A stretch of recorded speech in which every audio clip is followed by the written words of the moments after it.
السلام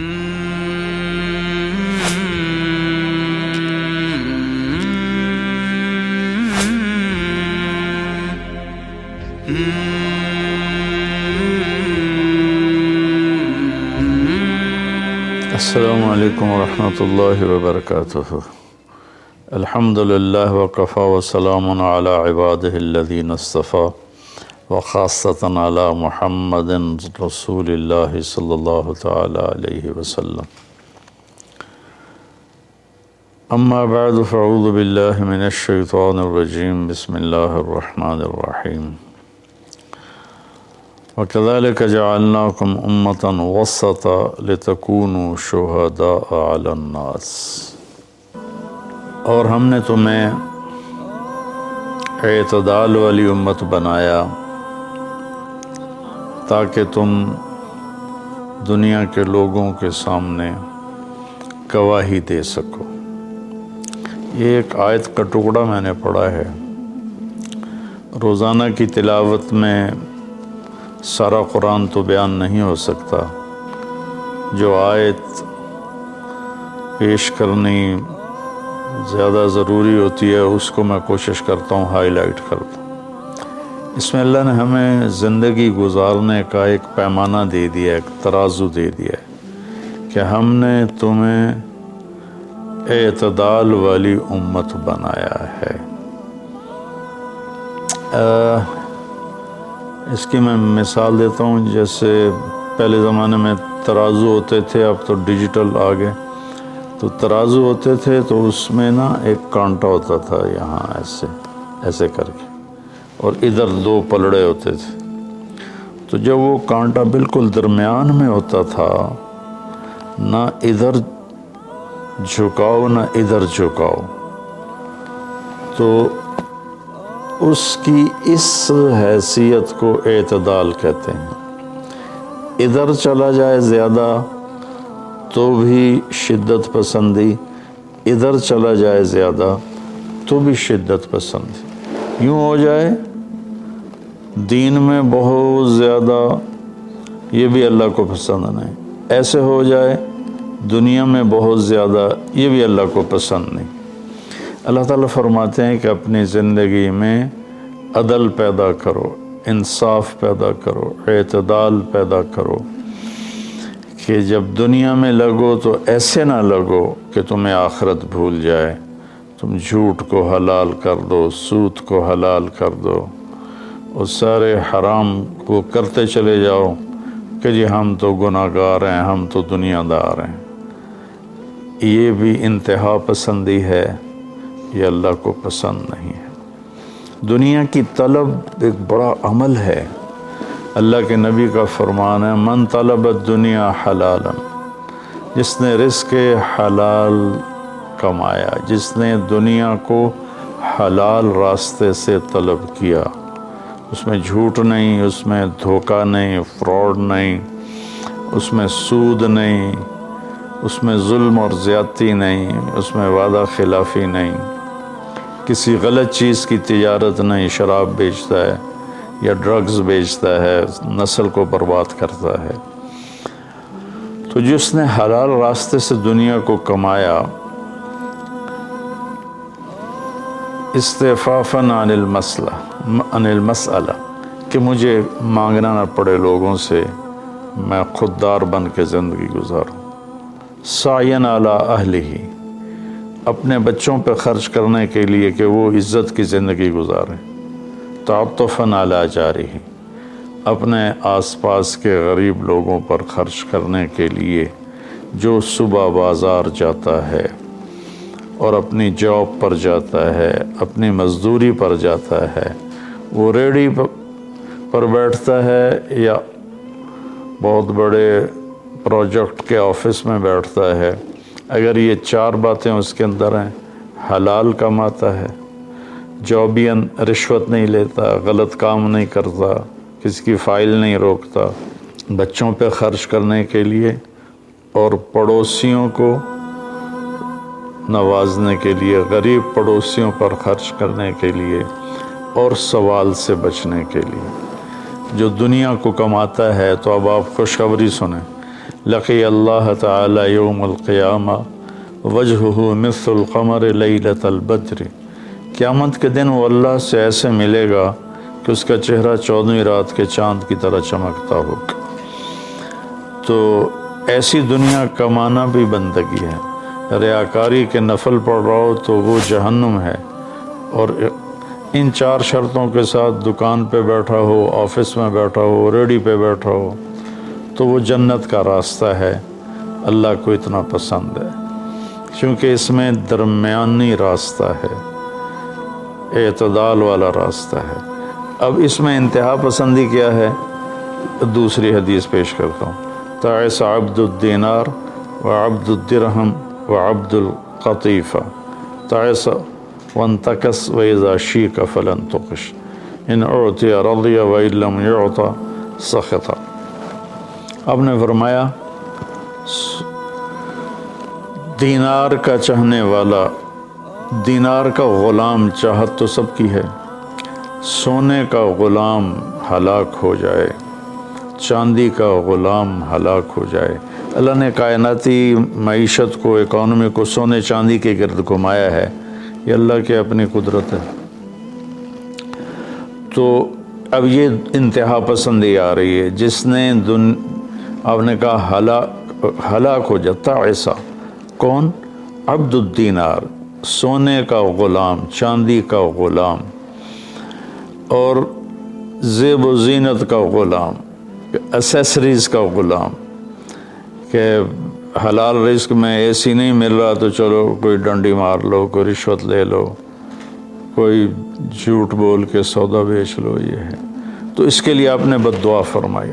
یہ بخاری شریف کی روایت ہے، آپ رحمت اللہ علی عالمین ہو کر آپ بد دعا فرما رہے ہیں کہ ایسے لوگ، چونکہ یہ لوگ جب دنیا میں جاتے ہیں تو اوروں کے حقوق مارتے ہیں، اوروں جو رشوت لیتا ہے وہ رشوت دینے والا پتہ نہیں کن مشکلوں سے اپنے کام کے لیے پہنچا ہوتا ہے، جس کو یہ دھوکہ دے کے مال بیچ دیتا ہے وہ پتہ نہیں کتنی مشکلوں سے پیسہ بنا کے مال لینے آتا ہے، اس کو یہ 2 نمبر ٹکا دیتا ہے۔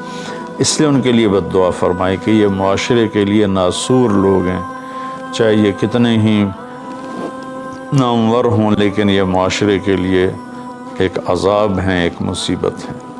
تو دنیا میں بھی چلو تو درمیانہ راستہ اختیار کرو، اتنے نہ کھب جاؤ میرے بھائیو کہ ٹوائلٹ میں بھی سودے ہو رہے ہوتے ہیں پیشاب کرتے ہوئے۔ ابھی میں کراچی سے لوٹا تو لاہور ایئرپورٹ پر میں وضو کرنے گیا تو پیچھے جو پیشاب کرنے کی جگہ ہوتی، وہاں ایک آدمی کھڑا ہوا، گردن کے ساتھ اس نے موبائل پکڑا ہوا تھا اور بولے جا رہا تھا، بولے جا رہا تھا، بولے جا رہا تھا۔ یہ بھی کوئی زندگی نہیں ہے، کھانا بھی کھا رہے ہیں اور سودا بھی بیچ رہے ہیں اور پیمنٹ بھی لے رہے ہیں اور سودا کر بھی رہے ہیں اور ساتھ کھانا بھی کھا رہے ہیں۔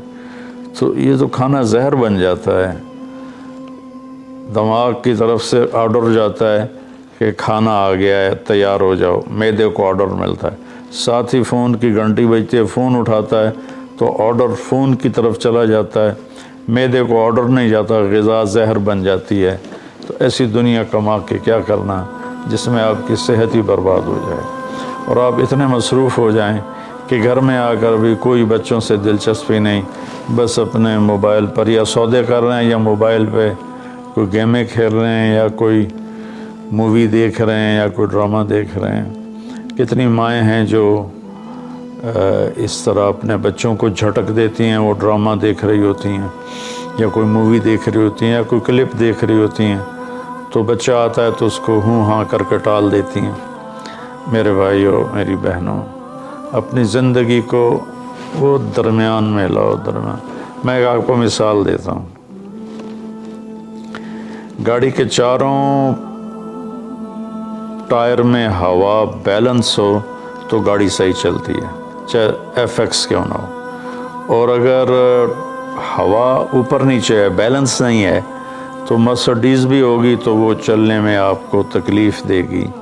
ایک گاڑی ہے، انسان بھی، اس کو بھی بیلنس آف لائف چاہیے۔ یہ گھر میں آؤ تو گھر کے ہو جاؤ، فون آف کر دو اور اپنے بچوں سے بات کرو، بیوی سے بات کرو، ان کے ساتھ بیٹھو، ان سے گپ شپ کرو، اور گھر کی باتیں کرو، گھر کے مسائل ذکر کرو، باہر کے مسائل کو گیٹ پہ چھوڑ کے آ جایا کرو۔ تو یہ تو دنیا ہے نا، اللہ نے اس میں ناپسند کیا ہے کہ ہم اپنے آپ کو زیادہ کھو پائیں، لیکن دین میں بھی اللہ نے ناپسند کیا ہے کہ ہم اس میں زیادہ لگ جائیں۔ لا تغلوا فی دینکم، اپنے دین میں انتہا پسندی پہ مت جاؤ۔ اللہ نے اپنے محبوب سے فرمایا فلا تذهب نفسک علیہم حسرات، میرے نبی آپ ان غیر مسلموں کو تبلیغ کرتے ہوئے اتنا دکھ نہ اٹھائیں کہ آپ خود آہیں بھرتے بھرتے فوت ہو جائیں۔ اللہ نے اپنے نبی سے فرمایا، نماز لمبی کی تو اللہ نے اس سے منع فرما کر فرمایا کہ ما انزلنا علیک القرآن لتشقی۔ اللہ نے اپنے نبی سے اعتدال مانگا، لا تبسطها کل البسط، میرے نبی آپ مال خرچ کریں لیکن سارا نہ خرچ کریں، کچھ بچا کے بھی رکھیں۔ اللہ نے اپنے محبوب سے فرمایا، اس لیے تو اللہ نے زکوٰۃ کا نظام چلایا۔ تو اور ایک حدیث پہ پیش کرتا ہوں،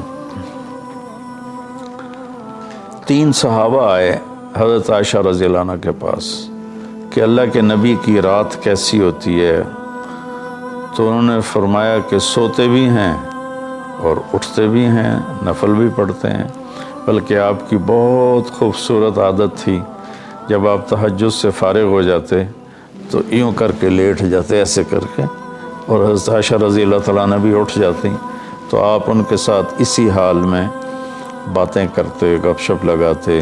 تہجد کے وقت میں اپنی بیگم سے پیار محبت کی باتیں ہو رہی ہیں، اتنے میں حضرت بلال اذان دیتے تو آپ اٹھ کے 2 رکعت سنت ادا کرتے اور نماز پڑھانے کے لیے مسجد تشریف لے جاتے تھے۔ تو اتنی اعتدال کی لائف تھی، ہنسی مذاق فرماتے تھے، اور حضرت عائشہ رضی اللہ عنہ کو لقمے بنا کے کھلاتے تھے، ان کو آٹا گوندھ کے دیتے رہے جب تک حضرت عائشہ رضی اللہ عنہ کو آٹا گوندھنا نہیں آیا، کہ وہ چھوٹی عمر میں ان کی شادی ہوئی تھی۔ تو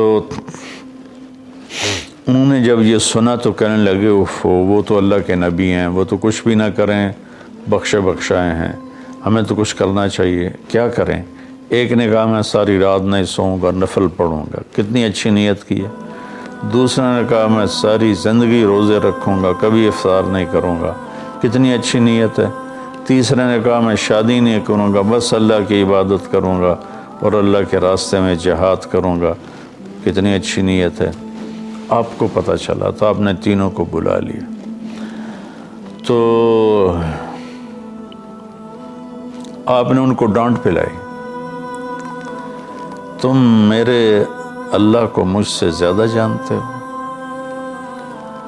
تم میرے اللہ سے مجھ سے زیادہ ڈرتے ہو، زیادہ تقوی والے ہو، میں تم میں سب سے زیادہ اپنے اللہ کو جانتا ہوں، سب سے زیادہ اللہ سے ڈرتا ہوں، میں کھاتا بھی ہوں، روزہ بھی رکھتا ہوں، میں نے شادی بھی کی ہے، میں سوتا بھی ہوں اور میں جاگتا بھی ہوں، اور میں نے آپ نے تو 11 شادیاں کی، 9 بیویاں زندہ تھیں جب آپ دنیا سے تشریف لے گئے، تو آپ کی خوبصورت زندگی تھی ان کے ساتھ۔ تو آپ نے تینوں کو ڈانٹا اور فرمایا کہ اعتدال کے ساتھ چلو، جس نے کہا میں شادی نہیں کروں گا شادی کرے، جس نے کہا میں روزہ نہیں چھوڑوں گا وہ روزہ چھوڑے، کہ مہینے میں 3 روزے رکھو بس، 13 14 15، اور جس نے کہا میں رات سوؤں گا نہیں وہ آرام بھی کرے اور اٹھے بھی صحیح۔ تو یہ زندگی اعتدال والی، اللہ کا تو دین میں انتہا پسندی اچھی نہیں لگتی، اور اللہ نے اس کو رد فرمایا۔ ہمارے بعض نادان دوست قربانی قربانی قربانی کے نام پر پورے گھر کو اجاڑ دیتے ہیں اور انہیں احساس بھی نہیں ہوتا کہ کتنا بڑا نقصان کر رہے ہیں۔ سب سے بڑا تقاضا اسلامی تاریخ میں جنگ بدر کا ہے، اس سے بڑا تقاضا قیامت تک نہیں آئے گا۔ کہ جن کے بارے میں اللہ کے نبی کی وہ گواہی ہے جو قیامت تک کسی کے لیے نہیں، ان تہلک هذه العصابة فلن تعبد، میرے رب اگر آپ نے اس جماعت کو ہلاک کر دیا تو پھر آپ کا نام لینے والا کوئی نہیں بچے گا۔ اتنی بڑی گواہی 313 کی، اور یہ اتنا بڑا تقاضا تھا اور اتنا بڑا یہ اس وقت اہم اور ضروری کام تھا۔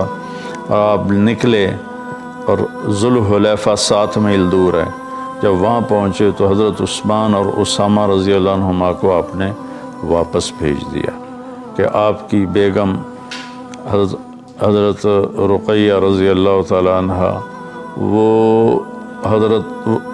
حضور صلی اللہ تعالی علیہ وسلم کی دوسرے نمبر کی بیٹی تھیں۔ حضرت زینب پہلے نمبر پر، حضرت رقیہ دوسرے نمبر پر، ام کلثوم تیسرے نمبر پر، حضرت فاطمہ چوتھے نمبر پر۔ تو بیمار ان کو چیچک نکل آیا تھا، تو ان کو وہاں سے واپس بھیجا کہ جاؤ تم رقیہ کی تیمارداری کرو۔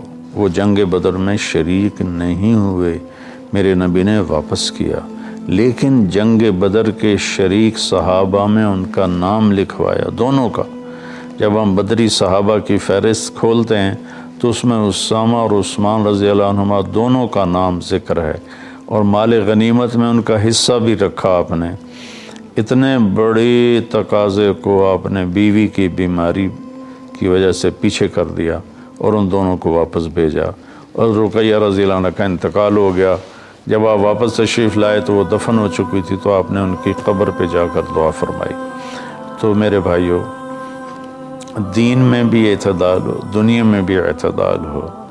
یہ رہبانیت تو نصارہ عیسائیوں میں تھی کہ شادی نہیں کرنی، نہانا نہیں، بال نہیں کٹوانے، نوخن نہیں صاف کرنے، پہلے، اب نہیں، پہلے جو قدیم عیسائی مذہب تھا۔ تو طبیعت میں اتنی شدت، غیر فطری زندگی، پھر وہ دوسرے طریقے سے اپنی خواہشات کو پورا کرتے تھے، تو اس سے میرے نبی نے روکا۔ بعد میں ایک ٹرینڈ چل گیا کثرت عبادت کا، لیکن وہ کوئی معیار نہیں ہے کہ فلاں بزرگ تھے، انہوں نے 40 سال عشاء کے وضو سے فجر کی نماز پڑھی، اور فلاں بزرگ تھے انہوں نے 30 سال عشاء کے وضو سے فجر کی نماز پڑھی، اور فلاں بزرگ تھے وہ 25 سال جنگل میں پھرتے رہے۔ بھلا یہ بھی کوئی دین ہے جو پیش کیا جائے؟ ہمارا دین تو پوری دنیا کو پیش کرنے کے لیے ہے۔ ان الدین عند اللہ الاسلام۔ اب اسلام ہی ایک مذہب ہے جو باقی ہے اپنی صحیح معنی میں، تو ہمیں پیش کرنا ہے لوگوں کو۔ یہ تو ہم اپنوں کو پیش نہیں کر سکتے کہ 25 سال جنگلوں کی خاک چھانتے رہے۔ یہ تو رہبانیت سے بھی کوئی آگے کی چیز ہے، لیکن یہ ان کی بزرگی کے طور پہ بیان کیا جاتا ہے۔ ایک بزرگ تھے، اپنے بالوں کو رسے سے باندھ لیتے تھے، رسہ اوپر چھت میں لٹکا ہوتا تھا، تو جب نماز پڑھتے پڑھتے ان کو نیند کا جھٹکا آتا تو وہ ایسے ہوتے تو وہ بالوں کو زبردستی جھٹکا پڑتا، جس سے وہ ان کی آنکھ کھل جاتی اور پھر نفلوں میں شروع ہو جاتے۔ یہ تو میرے نبی کے حکم کے خلاف ہے۔ آپ نے فرمایا تم میں کوئی عبادت میں لگے جب تک وہ بشاشت ہے اور اس کو نیند نہیں، جب نیند کا سمجھے غلبہ ہو رہا ہے نفل چھوڑ کے جا کے سو جائے۔ تو بعد میں یہ ایسی چیزیں پیدا ہوئیں کہ سارا سال روزے رکھنا، اور کبھی ایسا کہ ساری رات جاگنا، یہ کوئی دین نہیں ہے، یہ وہ دین نہیں ہے جسے ہم پیش کر سکیں۔ ایک بزرگ کا انتقال ہوا تو میں تعزیت کے لیے گیا، تو ان کے بیٹے بتانے لگے کہ ہمارے والد صاحب صبح 3 بجے اٹھ کے نیچے اپنے کمرے میں آ جاتے تھے جہاں مریدین آتے تھے اور باقی جو ان کے اپنے علمی کام ہوتے تھے، اور رات 11 بجے واپس جاتے تھے۔ ساری زندگی یہ معمول رہا۔ یہ کوئی قابل ذکر بات نہیں ہے جس کو ہم بطور ایک نمونہ پیش کریں۔ میرے نبی نے اپنی زندگی کو 4 حصوں میں تقسیم کیا ہوا تھا۔ ایک حصہ لوگوں کے لیے، ایک بیوی بچوں کے لیے، ایک اپنی ذات کے کاموں کے لیے۔ آپ اپنے کپڑے خود دھوتے تھے، 9 بیویاں تھیں، آپ اپنے کپڑے خود دھوتے تھے اور ایک حصہ آپ نے رکھا ہوا تھا اللہ کے لیے۔ تو آپ سے زیادہ مشکل لائف کسی کی نہیں، آپ سے زیادہ بڑا ذمہ دار کائنات میں کوئی نہیں۔ آپ نے زندگی کو 4 حصوں میں ڈیوائڈ کیا ہوا تھا۔ تو اگر ہم دنیا میں لگتے ہیں تو حلال حرام بھول جاتے ہیں، جھوٹ سچ بھول جاتے ہیں، دھوکہ دیانت کو بھول جاتے ہیں، اور دین میں لگتے ہیں تو بچے بیوی بھول جاتے ہیں، اپنے کام کاروبار بھول جاتے ہیں۔ آپ دیکھیں اصحاب صفہ وہ تھے جن کا کوئی کام نہیں تھا، لیکن 10 مبشرہ میں سے ایک بھی اصحاب صفہ میں نہیں، خلفاء میں ایک بھی اصحاب صفہ میں نہیں۔ اور اصحاب صفہ کوئی دینی تقاضوں کے لیے فارغ نہیں بیٹھے تھے، اصحاب صفہ کا ٹھکانہ کوئی نہیں تھا۔ جب صدیقی دور میں ٹھکانے مل گئے تو اصحاب صفہ بھی ختم ہو گئے۔ تو بھائیو، میری گزارش ہے آپ سب کی خدمت میں کہ اعتدال کی زندگی گزارو، اللہ کے واسطے اعتدال کی زندگی گزارو۔ ایک صحابی آئے، بڑے مالدار تھے، کپڑے ان کے پرانے بھی تھے اور بڑے گھٹیا قسم کے تھے اور میلے بھی تھے۔ آپ نے ان سے فرمایا کیا ہوا، غریب ہو گئے ہو؟ کہا جی نہیں۔ آپ نے فرمایا تو اللہ نے جو تجھے دیا ہے تو وہ چاہتا ہے کہ اللہ تیرے اوپر اس کا اثر دیکھے، اٹھو جا کے کپڑے تبدیل کر کے آؤ۔ آپ نے ان کو واپس بھیجا، ان کے کپڑے تبدیل کروائے۔ تو یہ کہ کسی کو اللہ رزق دیتا ہے، وہ اچھے کپڑے پہنتا ہے، اچھی سواری استعمال کرتا ہے، اچھے گھر میں رہتا ہے، اپنا کاروبار دیکھتا ہے، اس کو دنیا داری نہیں کہتے۔ دنیا داری تو جھوٹ اور فراڈ اور حرام اور رشوت، جتنے غلط راستوں سے جو جانا ہے کاروباری زندگی میں، یہ دنیا داری ہے۔ عبد الرحمن بن عوف رضی اللہ تعالیٰ عنہ نے وراثت میں اتنا سونا چھوڑا کہ بچوں میں تقسیم کرنے کے لیے وراثت کو کاٹتے کاٹتے آریاں ٹوٹ گئیں۔ 1000 گھوڑے، 10,000 بکریاں اور 1000 اونٹ، یہ مال مویشی ان کے پاس تھے، اور زمینیں الگ تھیں، لیکن وہ 10 بڑے صحابہ میں ہیں، ٹاپ 10 صحابہ میں ہیں۔ تو بھائیو، رمضان کا مہینہ ہے، اللہ سے مانگیں کہ اللہ ہمیں اعتدال والی زندگی نصیب فرمائے۔ السلام علیکم۔